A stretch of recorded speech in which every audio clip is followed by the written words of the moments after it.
Another group is lobbying for the relaxation of the ban on alcohol sales. South Africa remains one of the few countries in the world that continues to prohibit all sales of alcoholic beverages during the lockdown.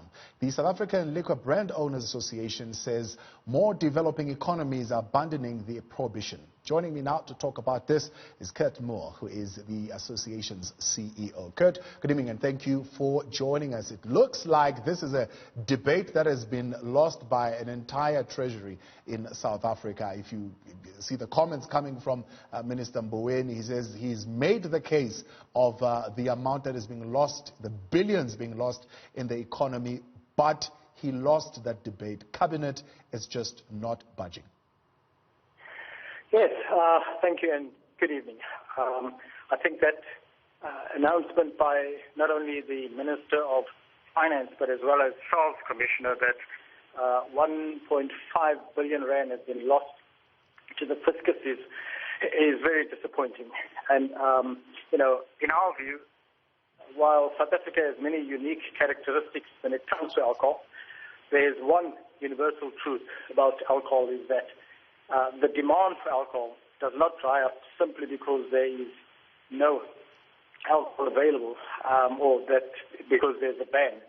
And if we look at international practices, let's look at India and Thailand. India had a 6-week ban, which was just recently lifted, and Thailand has followed a similar approach. And then we see South Africa, Panama and Sri Lanka among the few countries in the world that still have a ban, but our sources tell us that Panama will be lifting its ban tomorrow, as a matter of fact, which will leave just South Africa and Sri Lanka, who continue to ban the sale of alcohol. Yeah, you're talking about a limited and a supervised sale. I mean, we've got a total ban right now. As you know, there are people still taking their chances, trying to transport alcohol. Others are successful. We are having difficulty policing that and enforcing that. How are we even going to manage policing a limited or a supervised sale of alcohol? Yeah, I think while there are some challenges with that type of control, the police are currently struggling with the illicit opportunities. We see on a daily basis problems with people trying to make their own brews. We see alcohol being stolen out of stores, and we see some illicit operators producing in garages. We think an effective countermeasure to the illicit trade is for the legal producers to supply that alcohol.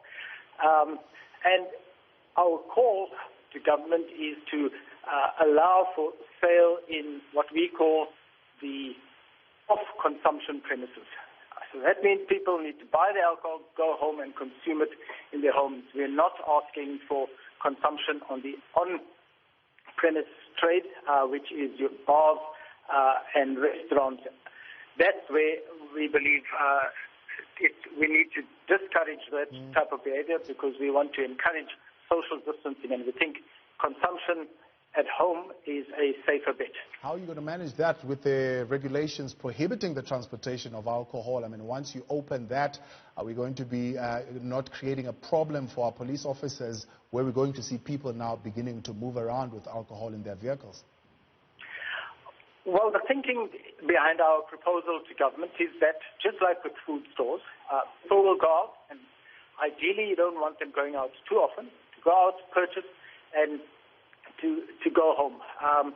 The sale of alcohol, as I said, is still happening, albeit illicitly and without any benefits for the fiscus. And as I said, we believe that if legal producers are allowed to supply alcohol, it would be a more effective means of curbing the illicit trade, which is costing the fiscus in excess of 1.5 billion rand is what the Commission said the other day, but our studies show that it could be as high as 6.4 billion rand, which is what is lost to illicit trade. All right, Kurt, I appreciate your time. Thanks for talking to us this evening. That is Kurt, CEO there of the South African Liquor Brand Owners Association.